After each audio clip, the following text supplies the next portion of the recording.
안녕하세요. 사연 왔어요 톡톡입니다. 구독과 좋아요 알림 설정 꼭 부탁드립니다. 그럼 오늘의 이야기 시작해 보겠습니다. 저는 작은 뜨개 공방을 운영하고 있는 47살 여자입니다. 사실 처음부터 제가 공방을 운영한 건 아니었어요. 고작 40년 좀 넘게 산 인생이지만 나름 굴곡이 많았거든요. 약간 도피하듯 찾은 뜨개질에서 제 적성을 깨달았고 뜨개질을 시작한 지 5년 만에 공방까지 차리게 되었습니다. 이것도 우여곡절은 많았어요. 그래도 공방을 차린 후에는 처음으로 인생을 통틀어 행복하다라는 생각을 하며 살고 있습니다. 뜨개질이 참 신기한 게 말이죠. 실을 하나하나 엮다 보면 그 실 사이로 근심, 걱정, 고민 이런 것들이 서서히 빠져나가는 게 느껴집니다. 코를 빠뜨리면 처음부터 다시 풀어서 뜰 수 있다는 것도 매력적이에요. 초보 시절에는 그렇게 풀어야 하는 시간이 너무 힘들었거든요. 내가 고생하고 노력한 게 다 사라지는 것 같아서 말이죠. 그래서 솔직히 처음에는 그렇게 떠놓고 실수가 발견될 때 모르는 척 넘어가기도 했습니다. 그런데 이게 참 희한하더라고요. 작품을 다 만들어 놓고 다른 곳 다 잘했는데 그렇게 모르는 척 제가 눈 감고 넘어간 실수 그 한 부분만 계속 보이더라고요. 잘한 곳이 1000군데고 잘못한 곳이 한 군데인데 잘한 곳은 안 보이고 잘못한 것만 보이니 계속 신경이 쓰이고 결국 나중에는 그 작품이 제 눈에 안 들어오는 경우까지 생기더라고요. 그때 처음으로 인생을 깨달았습니다. 아차 싶었어요.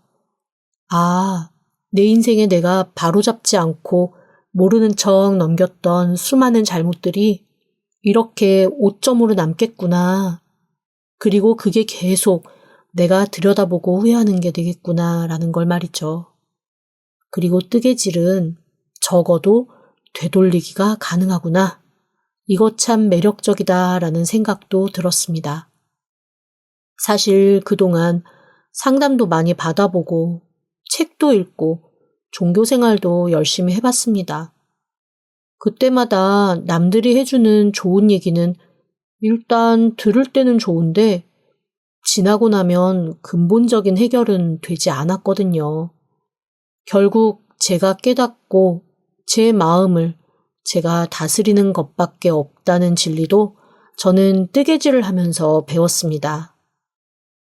처음에는 그걸 혼자만 알고 있다가 점점 주변 사람들에게 알리기 시작했고 제 말에 공감을 해주는 사람들이 제 공간에 모이기 시작했어요. 사람이 모이니 조금 더 큰 공간이 필요해졌고 그러다 보니 얼결에 진짜로 공방을 차리게 된 겁니다. 그래서 지금 저와 함께 뜨개를 하는 사람들은 꽤 오래된 친구들이나 다름이 없습니다. 공방에 돈 내고 와서 보통 뭔가를 배우잖아요.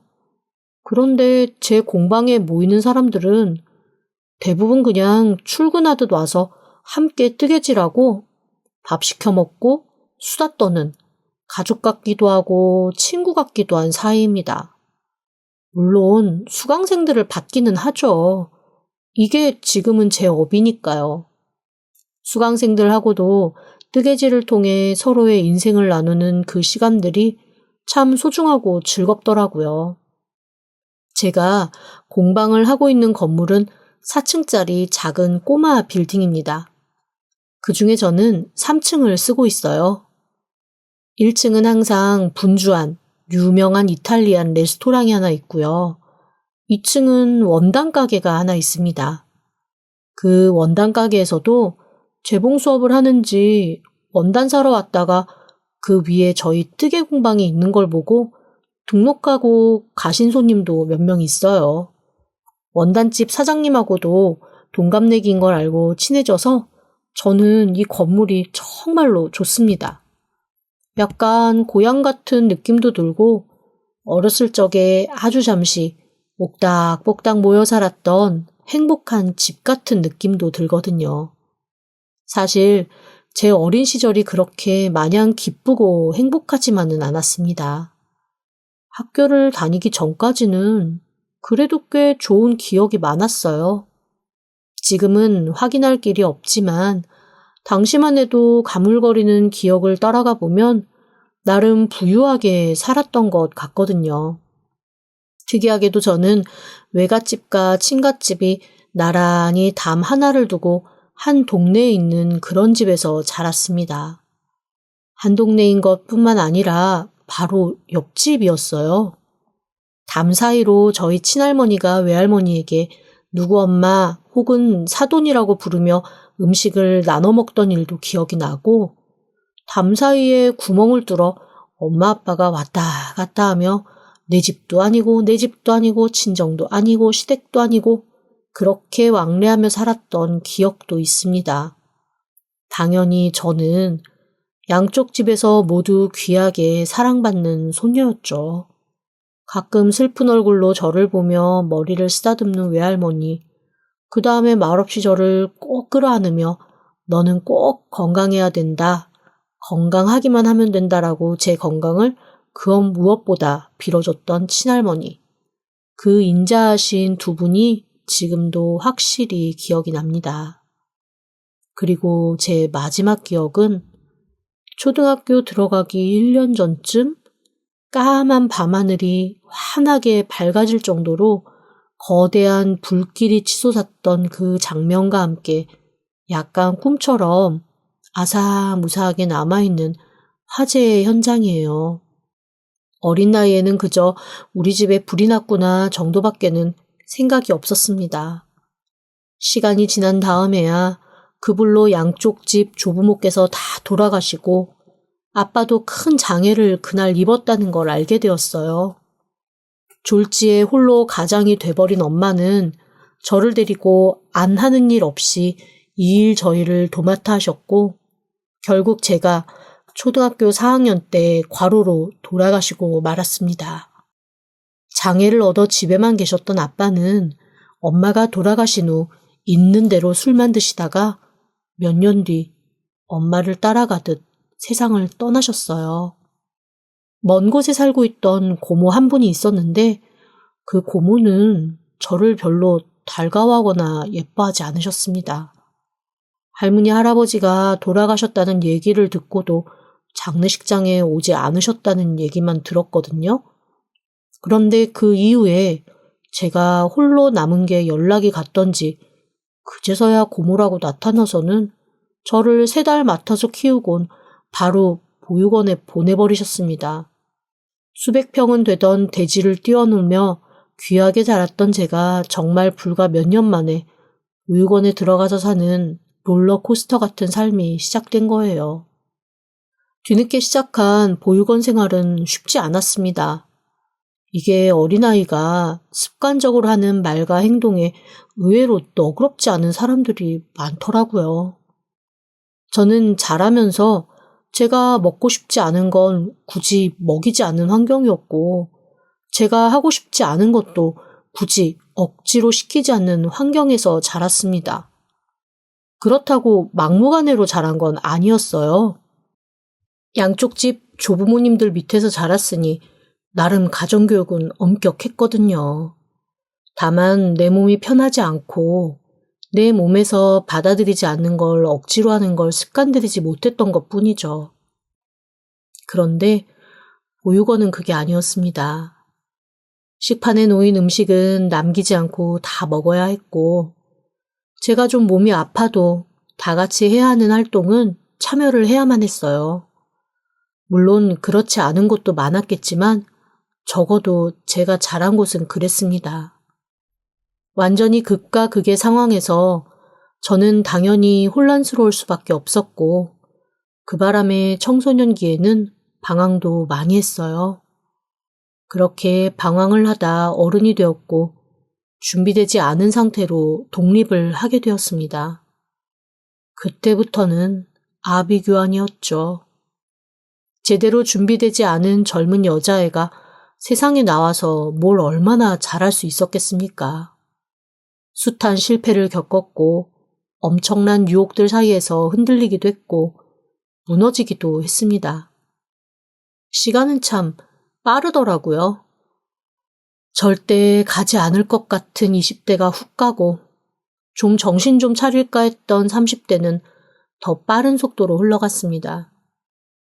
누군가가 10대는 시속 10km, 20대는 시속 20km, 30대는 시속 30km, 점점 자기 나이대에 맞춰서 시간이 흐른다고 하더니 그 말이 진짜였던 모양이더라고요.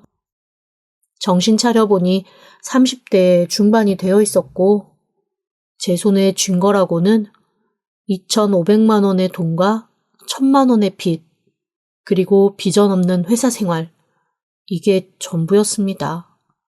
이대로라면 그냥 퇴직할 때까지 이러고 살겠구나 하며 하루하루 식물처럼 보내던 시기였습니다.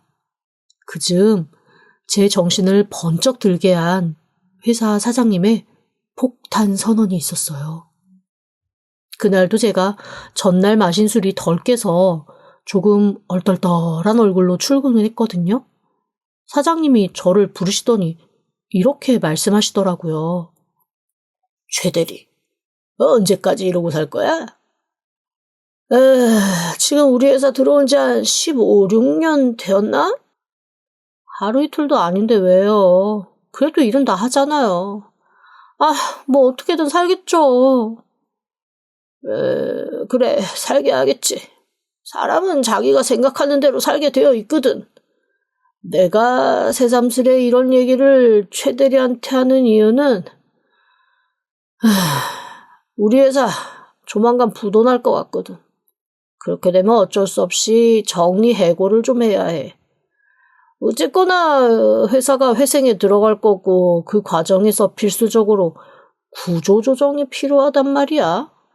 그런데 아무리 생각해도 지금 내가 내보낼 수 있는 사람이 최 대리밖에 없어. 최 대리의 일은 다른 사람들이 나눠서 할 수 있지만 다른 사람들의 일을 최 대리가 할 수는 없잖아. 잔인하지만 내 말 듣고 뭔가 깨달아지는 게 없어? 있네요. 그냥 더럽게 억울하다는 거? 솔직하네. 뭐 그래, 처음 느낌은 그럴 수 있지. 근데 내가 최 대리한테 하고 싶은 말은 이거야. 누군가가 나를 대체할 수 있는 사람이면 어떤 자리에 가서든 나는 대체될 수 있다는 거지. 응? 내가 빼먹지 않고 챙겨줄 수 있는 건 최대한 챙겨는 줄 건데 최 대리가 앞으로 인생 살면서 더 이상 이렇게 내보내지지 않으려면 어떤 삶을 선택해야 하는지 한번 고민해보라고. 이런 말 하면 요즘에는 위험하다고 하지만 정말 내 딸 같아서 하는 얘기야. 그 최 대리는 나를 어떻게 생각했는지 몰라도 어쨌건 고등학교 졸업하면서부터 회사 다녀서 지금 우리 회사에만 15년이 넘게 있었는데 아직도 대리 직함 이상은 못 따는 걸 보면 본인도 뭔가 깨닫는 게 있어야지. 안 그래? 사실 저는 회사 사장님을 좋아하지도 싫어하지도 않았습니다. 그냥 진짜 평범한 아저씨였거든요. 배는 뿔룩 튀어나오고 대머리에 아내한테 꽉 잡혀 살아서 사모님이 한 번씩 회사 와서 쓱 둘러볼 때면 사장님은 마치 회장님 시찰 따라 나온 전무 정도 되는 것처럼 꼬리 착 내리고 사모님 눈치 슬슬 보기 일쑤였습니다. 늘 회식 가면 고급 술은 안 먹고 돼지 껍데기에 소주 먹고 제일 먼저 쓰러지는 사람도 사장님이었고 거래처에 굽신거릴 일이 생기면 어색한 넥타이 매고 도살장 끌려가는 소처럼 거래처로 뛰어가는 진짜 평범하고 또 평범한 아저씨라고만 생각했습니다. 다만 15년이 넘는 동안 저한테 그렇게 큰 업무도 요구하지 않고 책임도 요구하지 않고 딱 시키는 일 적당하게 하면 월급 밀리지 않으니 저도 군소리 없이 다녔던 거죠. 그런데 회사가 어려워져 구조조정을 해야 될 것 같다며 저에게 전해준 얘기는 나름 쇼크였습니다.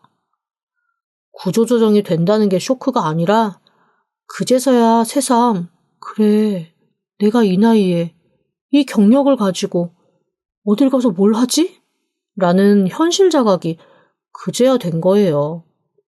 약간 따뜻한 냄비 속에 들어가서 서서히 익어가는 개구리처럼 아무 생각 없었던 제가 머리가 번쩍 하고 뜨인 거죠. 다행히 사장님이 미리 말씀을 해주시고 배려해주신 덕분에 저는 이직에 대한 고민을 하면서 처음으로 인생에 대한 극도의 스트레스 때문에 공황을 겪게 되었습니다. 그 공황을 한번 이겨보겠다고 찾은 취미가 바로 뜨개질이었어요. 앞에서도 한번 말했지만 뜨개질을 하는 동안에는 아무런 생각이 들지 않더라고요. 멍하게 손만 놀리다 보면 어느새 뭔가가 하나 완성되어 있으니 나름 성취감도 느껴졌습니다. 사실 살면서 제가 성취감을 느낄 일이 얼마나 되겠어요. 늘 실패 아니면 본전치기만 가능했던 인생이었는데 이렇게 성공의 기억, 완성의 기억을 쌓아가다 보니 저도 다른 사람들처럼 의욕도 있고 뭔가 하고자 하는 욕망도 있는 사람이라는 게 새삼 깨달아지더라고요. 참 감사한 것 중 하나는 저한테 뜨개질을 가르쳐 주셨던 그 선생님이 제 그런 마음을 읽은 듯 했다는 겁니다. 굉장히 조심스럽게 혹시 뜨개질 강사 과정을 밟아볼 생각이 없냐고 제안을 해주셨거든요. 강사 과정은 생각한 것보다 비용이 꽤 비쌌습니다. 하지만 퇴직금 어느 정도 때려넣고 제가 모았던 거 투자하면 강사 과정도 하고 작은 공방 정도 하나는 낼 수 있을 것 같더라고요. 그래서 주저없이 회사에 퇴직 신청을 하고 퇴직금 받아서 강사 과정을 들으며 덥석 공방을 차린 거였습니다. 처음에 공방 자리 구할 때도 참 운이 좋기는 했어요. 그 건물을 가지고 있던 분이 할머니셨는데 할머니께서 젊은 여자가 혼자 뭐 하겠다고 하는 거에 큰 점수를 주셨거든요. 나중에 저희 아래층에 있는 원단 가게 사장님한테 그 할머니에 대한 얘기를 듣고 아, 이래서 나한테 그렇게 싸게 주셨구나 하는 걸 이해하게 되었습니다. 할머니께서 젊은 시절 아주 악독한 시어머니 때문에 딸 하나 데리고 시댁에서 야반도주를 하셨대요. 아들 낳으라고 그렇게 구박을 하던 시댁에서 결국 10년이 넘게 아들 못 낳고 자기가 낳은 딸까지 있는 대로 구박받는 걸 보고는 뛰쳐나와 안 해본 일이 없다고 하시더라고요. 결국 그 따님은 미국 대학에서 지금 교수를 하고 있고 이 할머니는 이 주변에 건물 몇 채 가지고 세 받아서 관리하면서 살고 계시다고 했습니다. 그래서 젊은 여자들을 보면 자기 딸 같아서 그리고 어떡하든 살아내려고 노력했던 당신 모습 같아서 아낌없이 지원을 해주신다고 하더라고요. 어쩐지 부동산에서 보고 간 금액보다 훨씬 싸게 월세도 내려주시고 관리비도 깎아주셔서 뭔가 하자가 있나? 혹시 귀신이 나오나? 의심했었거든요. 그제야 이유를 알겠더라고요. 그렇게 모든 것이 물 흐르듯 잘 흘러가던 와중 딱 하나 제 마음에 걸림돌이 되는 게 있었습니다. 바로 제 위층에 자리 잡고 있는 학원이었어요. 아주 작은 영어 학원이었거든요. 남자 원장 하나 혼자 강의를 하는 학원이어서 제가 볼 때는 그렇게 유명하거나 잘 가르치는 학원도 아닌 듯 했습니다. 왜 요즘에는 어지간한 애들 다 한 번씩 해외여행도 갔다 오고 각종 방송에서 영어도 더 쉽고 재미나게 배울 수 있는 방법이 많잖아요. 물론 입시 영어는 나름 노하우가 있어야 돼서 따로 학원을 다닌다고는 하지만 발음이라던가 문법이라던가 그런 거는 혼자서 공부해도 충분할 정도로 환경이 잘 마련되어 있다고 생각합니다. 저조차도 각종 뜨개 도안이 영어로 된 게 훨씬 많아서 자연스럽게 영어 공부를 하기 시작했거든요. 이게 번역 프로그램도 너무 잘 나와 있고 영상도 다양하게 많이 나와 있으니 자기 마음만 있으면 혼자 공부하는데 무리는 없겠더라고요. 그런데 위에 영어학원 선생은 그런 노력조차 잘 안 하는 사람처럼 보였습니다. 수강생도 정말 공부에 흥미 없이 엄마가 학원 다니라고 하니까 억지로 다니는 것 같은 애들 한 20명 있나? 그나마도 대부분 학원 간다는 핑계 대고 나와서 그냥 놀러 오는 애들 같은 느낌이었고요. 그걸 제가 어떻게 하냐고요? 제가 뜨개 공방을 한다고 했잖아요. 뜨개질은 조곤조곤 수다를 떨 뿐 크게 시끄럽지 않은 일입니다. 다들 모여 앉아서 도란도란 뜨개질을 하고 있는데 갑자기 위에서 쿵쿵거리는 음악 소리가 난다거나 엄청 뛰어다니는 발걸음 소리가 난다거나 아니면 엎치락 뒤치락하며 고래고래 소리 지르는 게 들리면 제가 진짜 깜짝 놀라고 수강생들도 깜짝깜짝 놀라거든요. 처음 한두 번은 참았다가 너무 시끄러워지면 한 번씩 제가 직접 올라가 보곤 했는데 그때마다 이런 생각이 들었습니다. 아니, 여기가 공부하는 학원이야? 아니면 애들 운동장이야? 그 정도로 제어가 되지 않은 아이들이 마음껏 자기 시간 보내는 게 다반사였거든요. 그리고 제가 올라가면 그때마다 학원 원장 선생님이 몹시 민망하고 쭈뼛쭈뼛한 얼굴로 다가와서 저한테 슬그머니 변명을 합니다. 안 그래도 시끄러우는 거 싫어하시는데 죄송합니다. 그런데 애들 컨트롤이 좀 힘드네요. 아니에요. 제가 시끄러운 걸 싫어하는 게 아니라 공방에서 수업하는데 조금 방해가 되기도 해서요. 그런데 여기 강의는 안 하시나요? 보시다시피 애들이 자기네들끼리 노느라 바빠서요. 제가 강의 시작한다고 지금 10분째 애들 불러 모아서 소리 지르고 있는데 안 먹긴 해요. 그래도 모아서 어떻게 하든 수업 시작할 겁니다. 죄송합니다. 예, 알겠습니다. 그렇게 약간 창가 방패 같은 대화만 주고받기를 몇 번, 저는 아예 포기를 하고 위에 학원으로 올라가지도 않게 되었습니다. 그렇게 반년 정도 지났죠. 그리고 그 반년 동안 제 마음속에는 조금씩 이상한 불편함이 쌓이기 시작했어요. 잊을만 하면 위층 학원 원장이 내려와서 저한테 뭔가를 요구하거나 말을 거는 거 있죠. 오죽하면 공방 수강생들이 저 학원 선생이 저 좋아하는 거 아니냐고 할 정도였어요. 선생님, 저 원장이 쌤한테 관심 있는 거 아니에요? 저도 취향이라는 게 있어요. 괜히 엮지 마세요. 저희도 엮을 생각 없어요. 우리가 진짜 객관적으로 봤는데 쌤이 너무 아까워요. 그리고 저 사람 좀 이상하던데. 뭐가 이상해요? 제 질문에 수강생이 해준 대답은 조금 충격적인 것이었습니다. 학원 원장이 불 꺼진 제 공방 앞에 서서 뭔가 중얼거리기도 하고 앞에 뭐를 뿌리기도 한다는 거예요.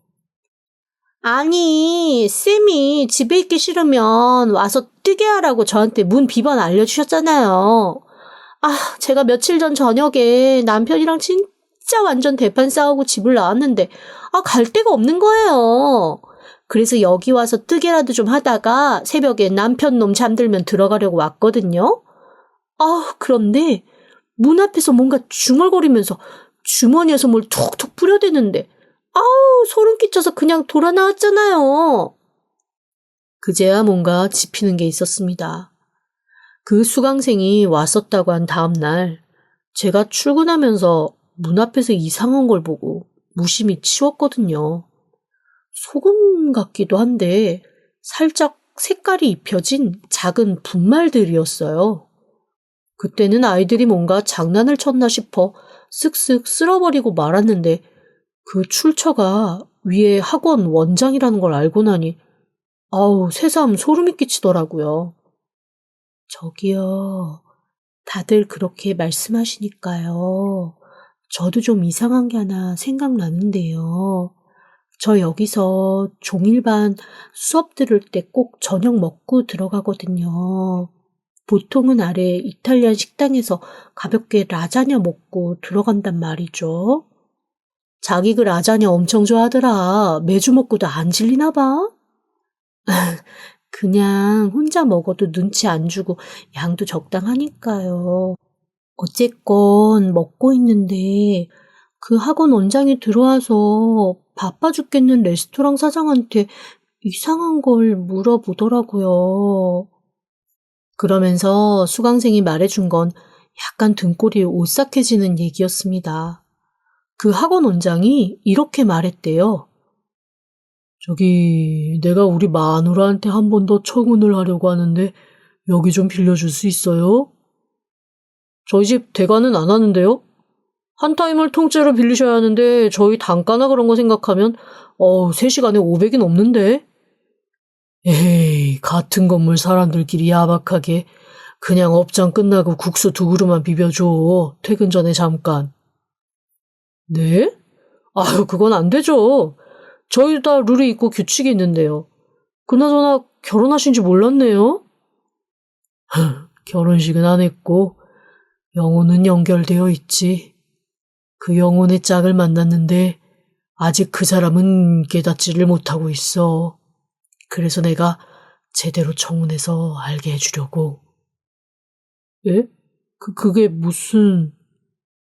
그 사람이 평생 공방에서 뜨개질만 해서 아직 세상을 잘 몰라. 이제 서서히 알려줘야지. 그 말을 마지막으로 혼자 흐뭇하게 웃으면서 레스토랑을 나갔고 레스토랑 사장은 황당한 얼굴로 서 있었다 하더라고요. 너무 소름이 돋아서 손에 잡고 있는 뜨개거리를 다 놓치고 말았습니다. 어머머머, 선생님! 그 사람 선생님 두고 혼자 이상한 생각하는 거 아니에요? 잠깐만, 이 문 앞에 뿌려졌던 게 뭐였다고요? 지금 정신이 좀 없는데, 뭐였지? 소금 같기도 하고 뭔가 빨간 느낌도 있고 그랬는데? 제 말을 듣고 후다닥 수강생이 뛰어나가 문 앞을 샅샅이 살피더라고요. 그리고 들어오면서 뭔가 손에 쥐고 들어왔습니다. 제가 미처 다 쓸어내지 못한 게 남아있었던 모양이더라고요. 이거 무슨 짐승 피 바른 소금 같아요. 예전에 우리 할머니가 미신 엄청 믿으시는 분이었는데 이런 걸로 뭐 주술 비슷한 거 걸고 그랬던 것 같은데? 뭐예요? 나 지금 엄청 찜찜해요. 이거 어쩌죠? 선생님, 이런 건 정면 승부가 답이에요. 아예 말 나온 김에 우리 다 같이 올라가는 거 어때요? 수강생 말을 듣고 깜짝 놀랐습니다. 원래 좀 시원시원한 성격이신 건 알았지만 이렇게까지 추진력이 있을 거라고는 생각을 못했는데 그분이 대놓고 그러시더라고요. 미심쩍은 씨앗은 더 커지기 전에 뽑아야 한다고요. 그 말도 일리가 있고 저도 혼자 무슨 일을 당하기 전에 다른 분들이 힘이 되어줄 때 먼저 선수를 치는 게 나을 것도 같았습니다. 그래서 진짜 충동적으로 우르르 위에 학원으로 올라갔어요. 그리고 그 자리에서 전 진짜 충격적인 광경을 마주했습니다. 문을 두들겨도 안에 인기척은 있는데 아무도 안 나오길래 억지로 열고 들어갔거든요. 세상에. 원장실이 온통 제 사진이 가득하고 앞에 무슨 재단처럼 저랑 그 원장의 사진을 합성한 결혼사진이 놓여있더라고요. 그제야 왜 저를 보고 학생들이 빙글빙글 웃으며 지나갔는지도 알 수 있었습니다. 다들 제가 그 사람 아내라고 생각한 거죠. 이게 다 뭐예요? 제가 황망한 얼굴로 물어보자 그 사람이 나름 애절한 얼굴로 제게 다가와 그러더라고요. 자기야, 아직도 내 마음 모르겠어? 나 당신 남편이야. 기억 안 나는 거야? 미쳤어요? 지금 뭐 하는 짓이에요? 그리고 남의 공공 앞에 왜 그딴 불길한 소금을 뿌린 건데요? 자기가 날 기억 못하는 거 이해해. 모두가 전생의 기억을 가지고 있는 건 아니니까. 하지만 난 진짜로 당신 남편이고 우리는 행복했어. 당신 기억을 되살리기 위한 장치였던 거야. 그러니 제발 나를 기억해줘. 소름이 끼쳤습니다. 수강생 중 하나가 바로 경찰에 연락을 하더라고요. 저는 그 사람을 스토킹으로 신고하고 건물주에게도 말했습니다. 건물주는 안 그래도 월세가 5개월 이상 밀렸다며 학원을 내보내겠다고 했고, 그럼에도 불구 저는 불안한 마음에 이사 준비를 했습니다. 알고 보니 그 원장이 인터넷에서 누군가를 만나 사이버 연애를 했는데 그 상대방이 쓴 사진이 우연히도 제 사진이었다 하더라고요. SNS에 올라갔던 제 사진을 도용해서 사이버상에서 연애도 하고 사이버 혼인신고도 했다 했습니다. 상식적으로 이해가 도저히 되지 않았지만 여튼 그 원장은 나름 진심이었던 거죠. 그러다 그 원장이 점점 빠져들어 같이 살 집을 구했다. 이제 우리가 진짜 만나야 한다라고 조르니 그 사람이 원장을 떼놓기 위해 자기가 시한부라 곧 죽는다고 하고는 잠적했다고 했습니다. 그게 7년 전의 일이래요. 이후에 좌절하며 안 풀리는 학원을 하던 그 원장 앞에 하필이면 제가 나타난 겁니다. 그가 혼자 망상을 키운 건 그 즈음부터였던 듯 하더라고요. 결국 그 사람은 정신병원으로 이송되었습니다. 정말 어이없는 일을 겪고 저는 또 생각이 많이 바뀌었어요. 세상에는 진짜 많은 사람이 있고 저 역시 누군가에게는 이상한 사람일 수 있다는 거였죠. 고맙게도 군말 없이 보증금 돌려주고 힘내라고 해주신 건물주 할머니 덕에 저는 집도 이사하고 공방도 새로 차렸습니다. 아직까지는 주변에 있는 사람들에 대한 경계가 풀리지 않지만 그럼에도 불구 좋은 사람이 더 많다는 걸 인정해가며 살아보려고요. 꽤 멀리 떨어진 곳으로 옮겼음에도 저한테 와서 뜨개를 이어나가는 수강생들을 봐서라도 열심히 살려고 합니다. 지금까지 들어주셔서 감사합니다. 구독과 좋아요, 알림 설정은 사연 왔어요 톡톡에게 큰 힘이 됩니다. 지금 바로 구독 부탁드립니다. 그럼 다음 사연으로 또 찾아오겠습니다. 감사합니다.